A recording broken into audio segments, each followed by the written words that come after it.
How are you, my student? My name is Purity Anzelimo. Welcome to our lesson today. Our topic today is differentiation. Differentiation. That's our topic. I would like us to continue from where we left the previous lesson, whereby we were looking at the gradient of the curve y is equal to x raised to power n, where n was a positive integer. And I remember very well, we calculated the gradient function,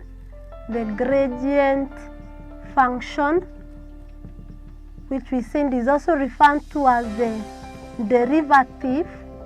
We calculated the derivative for the equation y is equal to x squared, and we were able to know that the dy all over dx was equal to 2x. Again, for the equation y is equal to x cubed, the dy all over the dx was equal to 3x squared. Then there was a question I left you with, whereby y is equal to x raised to power 4. And I'm sure you realize that the dy all over the dx is equal to 4x raised to power 3. And I would like us now to make a summary. But maybe before getting the summary, this process, the process of getting the gradient function or getting the derivative, is what we are referring to as differentiation. So we can even define differentiation as the process of obtaining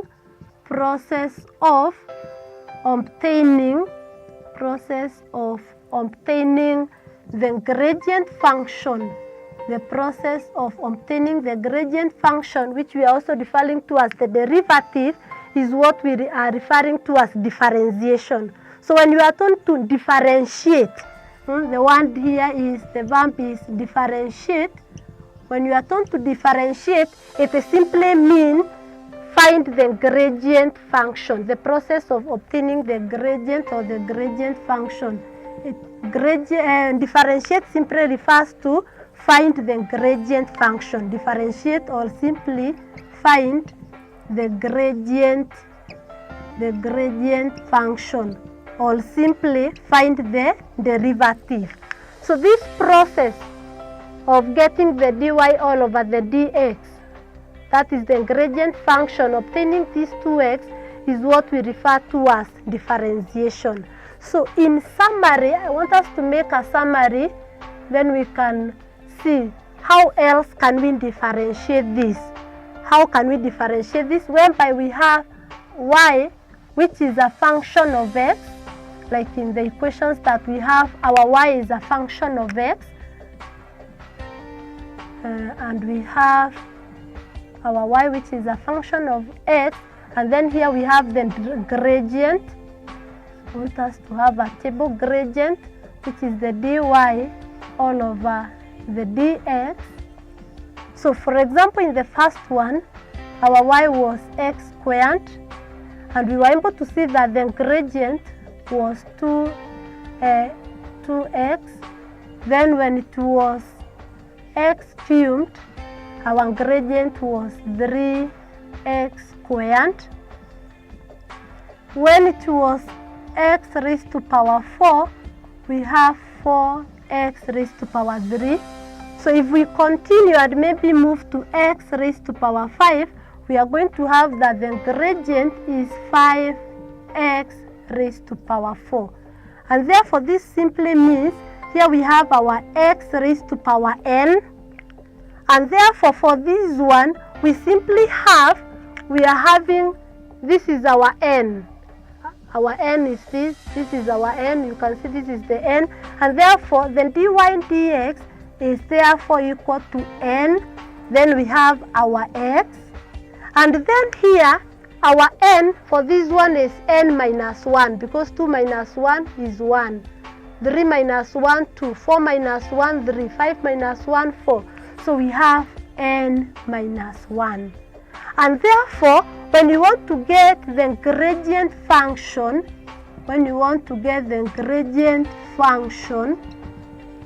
of y is equal to x raised to power n, the gradient function will be n x raised to power n minus 1. nx n minus 1. That is the gradient function. So that is another simpler way we can calculate the gradient of y is equal to x raised to power n. So when we have now the dy all over the dx, which also can be written as d all over dy all over dx, we can also write it as that. So for the curve y is equal to x, for that equation, n is therefore dy all over dx is therefore equal to n x raised to power n minus 1. Now this process, or these steps that we are following to find the gradient function does not only apply for when the value of n is positive. It also applies for the negative. So this applies for both the negative and positive value of n. So it applies for both the negative and also the positive, such that if we have now our y is equal to x raised to power negative n, it simply means that our dy all over dx will be equal to our n. Now in this case we have the negative n, then we have x raised to power negative n minus 1. So that is what we have for both the positive and also the negative integer, that is the value of n. So this process of obtaining this gradient function is simply what we refer to as differentiation.